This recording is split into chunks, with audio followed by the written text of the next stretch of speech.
Matinding gulo ang umuspong sa larangan ng politika ngayong araw matapos pumutok ang balita na naglabas ng matapang na pahayag si dating Ilocos Sur Governor Luis Chavit Singson laban kay Pangulong Ferdinand Bongbong Marcos Jr. Sa isang informal na panayam, hindi napigilan ni Chavit ang kanyang emosyon at naglabas siya ng galit dahil umano sa mga kapalpakan at katiwaliang nagaganap sa administrasyon. Ayon sa kanya, panahon na raw para magbitiw sa puwesto ang Pangulo bago pa tuluyang lumala ang sitwasyon sa bansa. Dagdag pa ni Chavit, dismayado raw siya sa paraan ng pamumuno ng kasalukuyang administrasyon at naniniwala siyang nararapat ng magkaroon ng panibagong direksyon ng gobyerno. Ayon sa mga saksi, mariin at emosyonal ang naging pananalita ng dating gobernador na nagsabing handa siyang harapin ang anumang kapalit ng kanyang mga pahayag. Dahil dito, nagdulot ng matinding reaksyon ang isyung ito sa publiko. May mga sumang-ayon sa kanya, habang may ilan namang nagsabing sobra ang kanyang mga akusasyon. Samantala, nananatiling tahimik ang kampo ng Malacanang sa isyung ito at wala pang opisyal na pahayag mula sa Pangulo. Gayunpaman, maraming political analysts ang naniniwalang posibleng magdulot ito ng mas malalim na pagkakahati sa mga dating kaalyado ng administrasyon. Sa gitna ng nag-apoy na tensyon, tanong ngayon ng sambayanan, mauuwi kaya ito sa mas malaking kaguluhan sa politika o magkakaroon ng pagkakasundo bago pa lumala ang sitwasyon?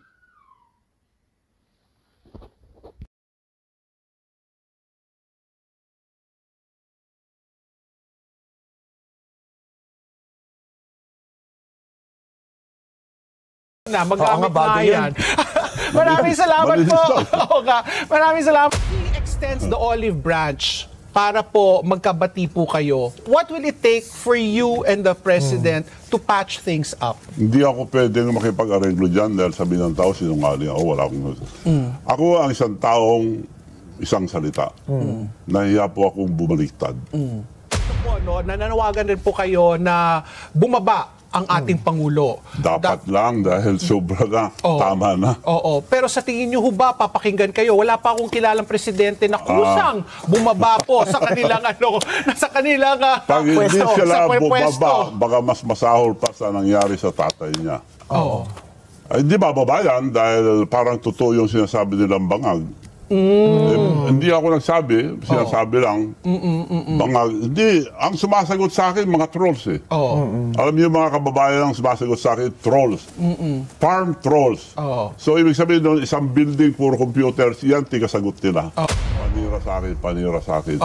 Kaya sila, wala. Pero, so, Gov, hindi kayo, wala kayong tiwala. Naku, kung hindi raw bababa mga ka-reaction dahil hindi siya bababa, dahil bangag siya, naku.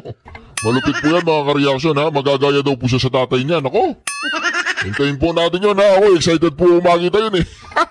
Sa ICI po. Kasi, wala. Zero. Pero po yung mga pangalan, Dahil pinapaboran nila si BBM na siya nag-create niyan. Pero yung lahat yung gusto nila lumabas, yun lang. Kaya sinara nila, nung nagsabi na yung mga engineers, mga contractors, hindi pwede sabihin yan. Sinara na. Sino yung mga pangalan sa tingin nyo po ang pinoprotektahan? Aside, sabi nyo nga kasi pinoprotektahan ng ating Pangulo. Pero sa tingin nyo po, kung yung investigasyon po ay nagsasabi po ng mga pangalan na ayaw ipasabi, kayo po, ano po ang nakikita nyo pong sino po yung mga nakikita nyo mga pangalan na hindi lumilitaw? Presidente at si Speaker. Dating Speaker. Siya pa rin ang Speaker. Siya pa rin si Martin Romualdez pa rin po? Si Speaker Martin Romualdez. Linagay lang yung mabait na Speaker ngayon. Si Faustino D. Opo. Pero siyang nasusunod lahat dyan. Okay. Dahil siyang tigabigay ng lahat. Opo. How about po si Saldi ko po? Sila lahat, ito, ginamit lahat. Paano nila magagawa yan kung walang mastermind? Kung walang mag-approve? Sino ang mastermind? Isa lang ang mag-approve sa lahat ng pundo ng gobyerno. Only the President of the Republic of the Philippines. Siya ang pumipirma sa GAA or yung National Expenditure. Review niya yan. Opo. Wala yan kung nabantayan. Ang daling bantayan eh. I-involve lang yung mga local government. Governors, mayors. Kaya ko, nung mayor ako, lahat ng kapital, etong project, bantayan nyo yan. Paalam nyo sa taong bayan, binabantayan, kaya walang ghost project. Ito, tinago eh. Tsaka ngayon, trillion na yung pinag-uusapan natin, di ba? Lahat ng departamento. Opo. Ito, ano lang, Oo. flood control lang.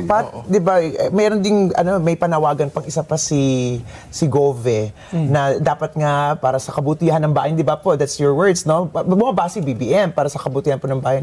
Ito, looking at it po na meron din silang kinaso sa inyo. Kung halimbawa lang po, mapatunayan meron din kayong pananagutan, are you willing to do the same that you are asking the President? Ay, magbabayad pa ako 5 milyon kung totoo yun.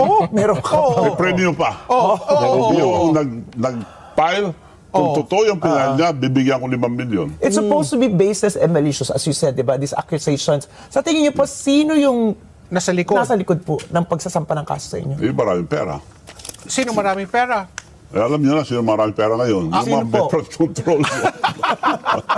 Pero ito po, Gov po, no? Isa sa mga attack dog yun. Yun. Ang record nung nag-file, tinuspindi na ng Korte Suprema. Trabaho niya yan. Yan na naman na nag-file sa akin nung panahon ni Pari Erap. The same so person, lagi gawain the niya yan. same, oo. At meron akong at patunay na wala naman binibigyan ng pera, sabi niya. Madalas sa akin humingi ng pera. Kaya meron akong, ewan ko kung naibigay ko, nagpasalamat pa sa akin. Maganda itong bangko, itong ating kababayan, suportahan natin. Yung B-Bank. Na pinamimigay ko yung B-Bank para sa taong bayan. Yeah. Oo. Pero Gov, kayo, sabi mo mukhang no turning back na ito, no? Sabi nyo mukhang hindi na kayo magkakaayos. Dati sinabi nyo rin yan, correct me if I'm wrong, tungkol kay Erap at saka kay Manny Pacquiao. Pero nagkabati rin kayo. Parang panahon lang naman panahon lang.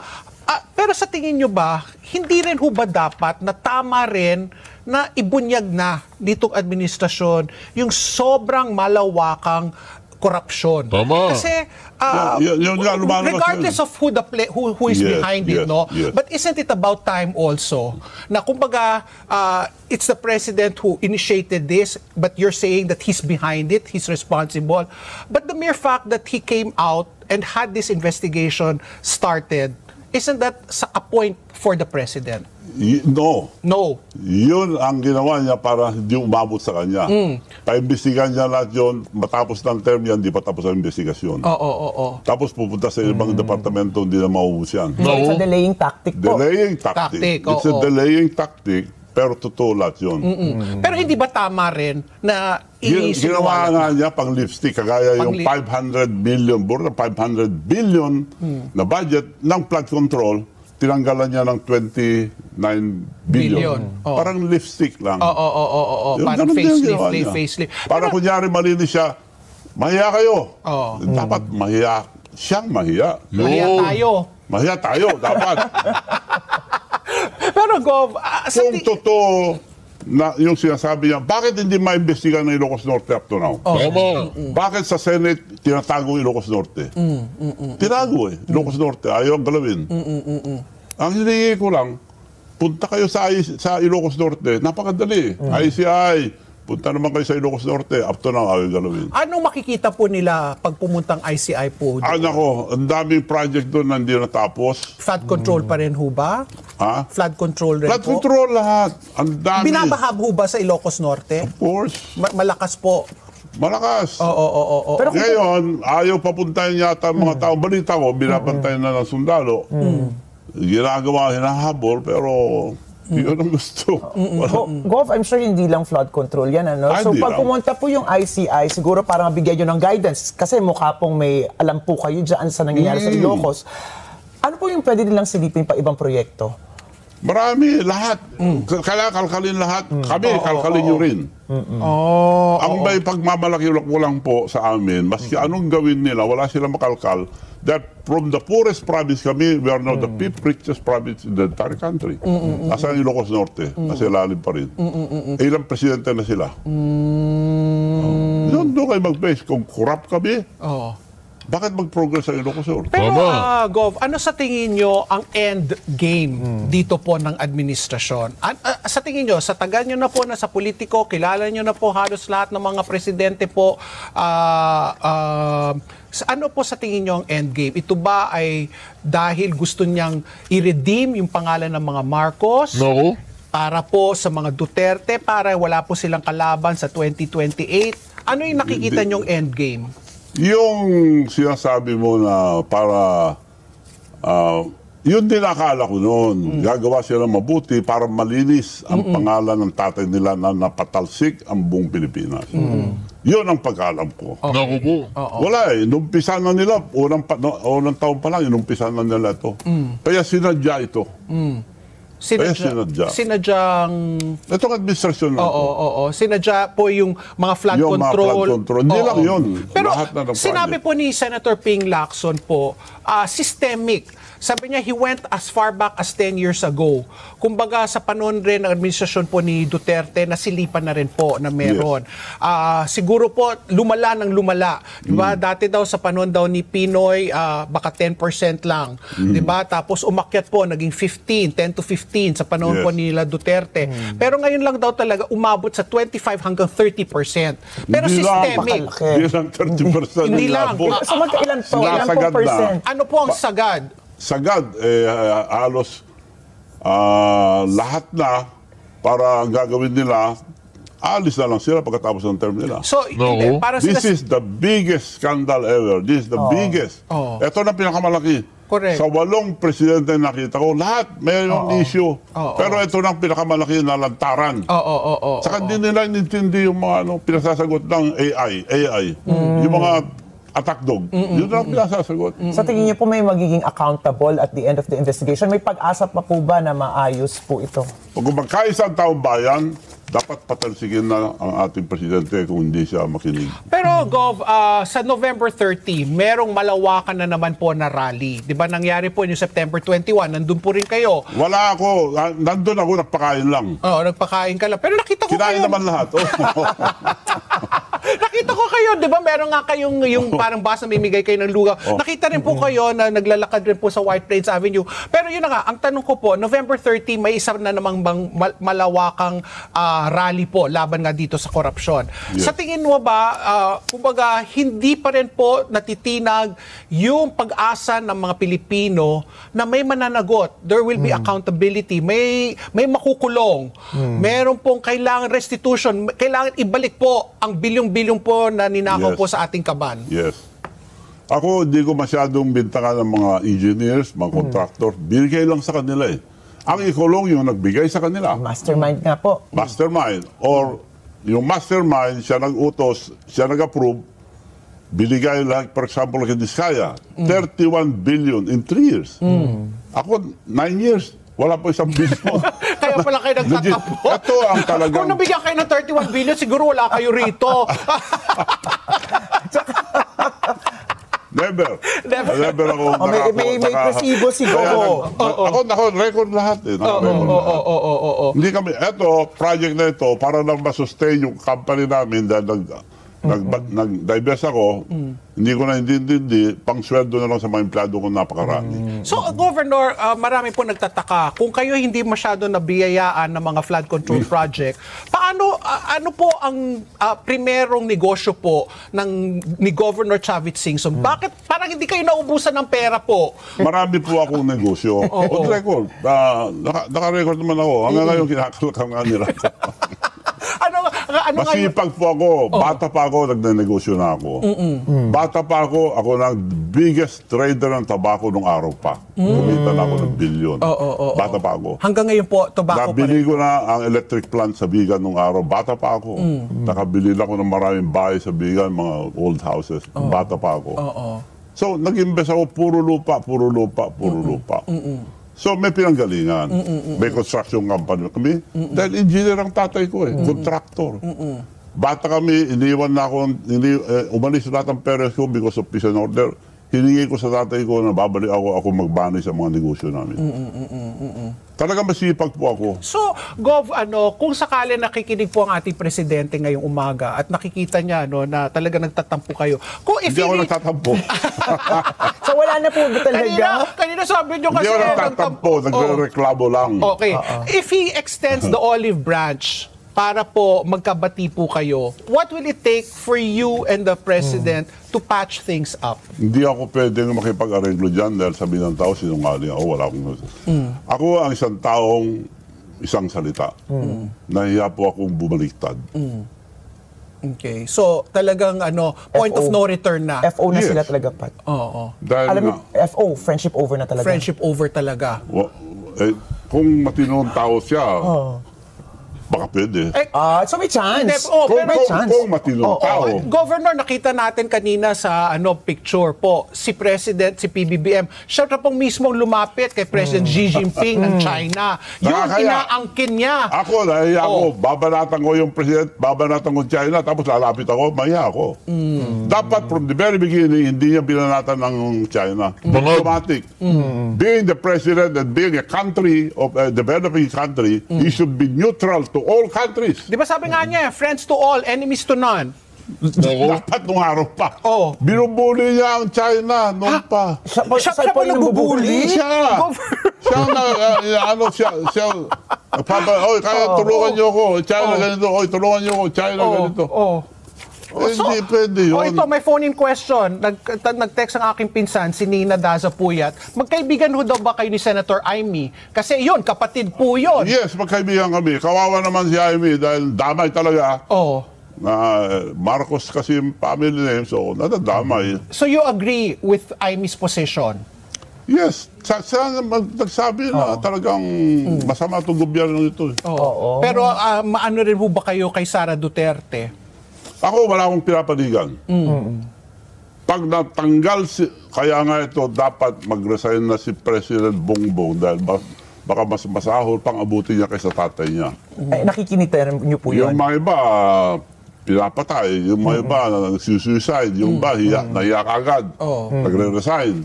Ito, pakapala ng mukha eh. Ito, Gov, lagi pinapanawagan niyo nga po mag-resign siya. So sa tingin niyo po, sinong papalit sa kanya? Sinong dapat Ang pumalit? suggestion ko, yung mga Supreme Court muna mamili sila ron. Ang maging acting president, then mag-usap-usap ang military, Supreme Court, and other group. Religious group and the political group. So, Mag-usap-usap parang kung anong lang gobyerno muna? gagawin natin para Eto, wag na tayong umasa na maayos ang gobyerno nito. Dahil sila may gawa eh. Paano nilang ayusin? Sila may gawa. But the Hindi naman tayo gago, hindi naman tayo pipi. Yun ang naiinis ako. Ayusin daw nila.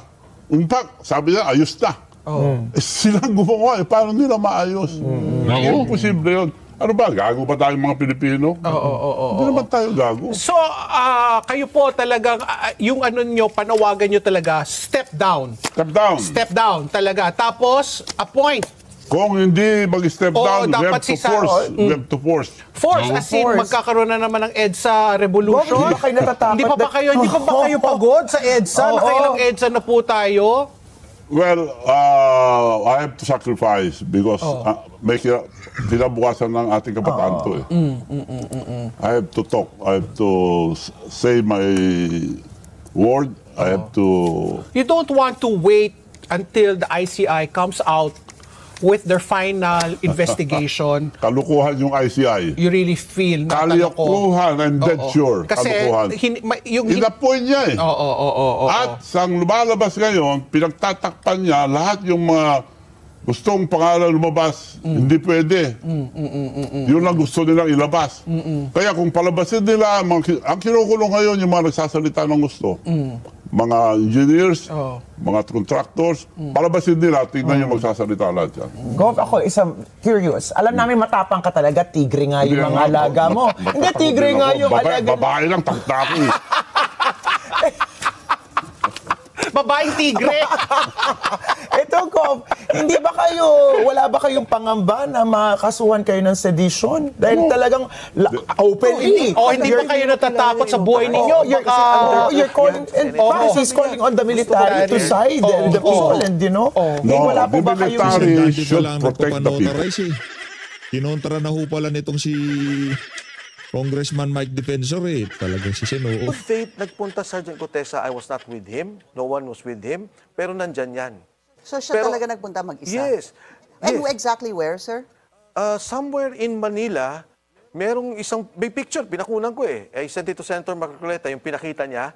Nakalagay pa nga doon 24/7 eh. Akala mo tindahan ng 7-Eleven eh. So, all I'm saying is, mukhang mali ata yung sinasabi na yung iimbestigahan ay yung nagpresenta ng salaysay. Kung sino pa yung nagsalita, siya pa iimbestigahan. Nako. Sino ngayon yung magsasalita tungkol sa flood control?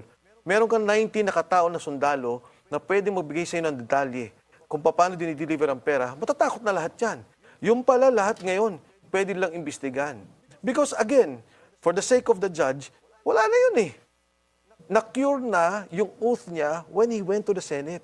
So it's not so why would he fake it? What about this, they say, this Latin saying, falsis in uno, falsis in omnibus, which is false in one thing, false in everything. Yes. Ibig sabihin, for those who do not really buy this salaysay of Sergeant Gutesa, kung nagsinungaling ka sa isa, posibleng That's right. may problema na din yung credibility mo sa iyong sinumpaang salaysay. I hope we have that part of, binalikan ko po kasi yung naging salaysay, hindi salaysay, yung pag-introduce ni Senator Marcoleta kay Sergeant Gutesa to prove that Sergeant Gutesa said siya talaga yung, well, it was his signature and he did have this notarized. If that's ready, let's play it. Galing eh, no? Mr. Gutesa, kanina nga ako'y nagpapaliwanag para ipakilala kita. Narinig mo yung aking sinabi? Yes, Your Pwede mo Honor. bang i-confirm na kung ano yung sinabi ko ay yung nangyari kahapon? I confirm, Your Honor. Salamat po.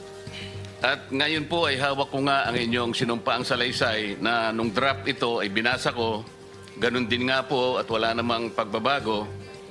At gusto ko lamang pong sabihin ninyo na mayroong pirma sa ibabaw ng pangalang Orly Regala Gutesa.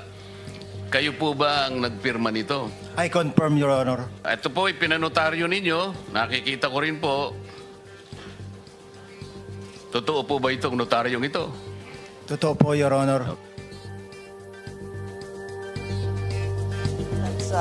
That's what I wanted to, gusto ko sana balikan. Kasi Yeah. talagang sinabi niya, ang pinanotaryo ko to. Ibig sabihin, nagpunta siya doon sa notary public, siyang nagpanotaryo. Anong sinabi niya sa inyo, Congressman Mike? What happened doon sa kanyang pagnotaryo? Talaga bang nanumpa yung siya? normal. Kanino? Okay. Yung sino yung town doon, I don't know personally, wala naman ako doon. Pero yun, normal. Pumunta siya doon, pinaganon siya, pinasumpa siya, pinirmahan niya, tapos niregister. And alam mo, Pinky, di ba, nagbenta ka ng kotse or nagbenta ka ng bahay. Di ba, Yan. papanotaryo natin. Hindi naman natin alam na doon eh. Di ba, kung minsan nga, hindi mo na nga pumupunta sa notaryo, pinapadala mo na lang doon, ipepanotarize mo.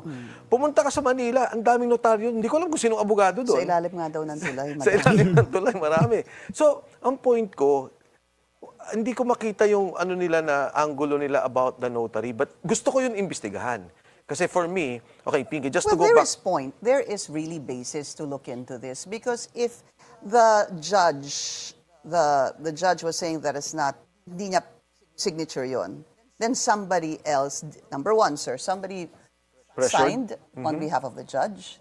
Of the lawyer. Sorry, the lawyer. Or many other things that tama nga yung sabi mo, minsan sabi mo yung sekretarya yung Yes. pumipirma, hindi ho ba? Maraming scenarios dito Yeah. na dapat tingnan. Yes. Dahil gaya ng sabi mo nga, minsan magbebenta ka ng kotse, hindi naman ikaw talaga ang pumupunta. But for something as important as this, mahirap ho kasing iasa ito sa iba. Why didn't you join him? Bakit ho hindi kayo sumama sa kanya? And number two, bakit kay Attorney Espera po siya, Petchy Espera nagpunta? Well, number one, nung nagkaroon kami ng pag-uusap, nung sinabi niya ako na magpapanotaryo, no? So I said, sige, may meeting ako, mauna na ako sa inyo. And then, so I left. Senator Marcoleta left before I did. Pero siguro, difference of 5 minutes. Pagkatapos, nagpunta nga siya doon sa ano na yun, notary na yun, dahil siguro 24/7. Anytime eh. 24 hours eh. Yeah, Pwede but sir, magpanotaryo. nag-usap ho kayo after lunch, hindi ho ba? More or less, natapos kayo 3 or 4 p.m., hindi ho ba? No. Natapos kami na very late na, siguro mga 5:30, kasi I had a meeting at 6. So nauna ako. Pagkatapos nung umaga, nagpunta na siya sa Senado. Right. Wala na ako noon. So, in the whole time, hindi yung ginaid mo siya or may kasama siyang lawyer. Kaya nga, ako din natutuwa. Who is his lawyer? Kami lang nag-ayos. Well, Marcoleta was there when Sino ho ang eventually. nagbuo ng kanyang affidavit? Tinulungan ko siya din, 'di ba? Like yung kung ano yung kwento niya, step by step, inano namin. Ganun lang naman. If you notice nga, hindi naman perfect yung English niya dyan. Hindi naman legal form yan eh. Talaga salaysay. Kung ano yung kwento niya, inayos lang namin ng maganda, and then we presented it. Nung si Senator Marcoleta nga, in fairness, parang sinasabi niya, parang mali yung Tagalog dito ah. So, o nga. No? Kasi because si Sergeant Gutesa is Cebuano. So, inayos lang namin. Cebuano. But it still doesn't answer the question, sir. Kung natapos po kayo ng mga 5:30 to 6, sabi mo nga 24 hours yon. How did he find out about this particular notary public, which I believe isn't really very near the Senate or the Chinese restaurant na kung saan po kayo nakita? Malapit naman. ba? Yeah. Tsaka doon Malapit kami sa lang. mismong lugar na yun eh. I mean, within that area, di ba? Cannot be Kumbaga noong pagkatapos ng meeting nila, yun ang unang nakitang notary public nitong si notary office nitong si Master Sergeant Orly Gutesa. Quezon City, cannot be anywhere else. So talagang doon nagkaroon ng Who pointed him to go there? Who directed him to go there, sir? Google. Makikita mo, pag chinek mo yung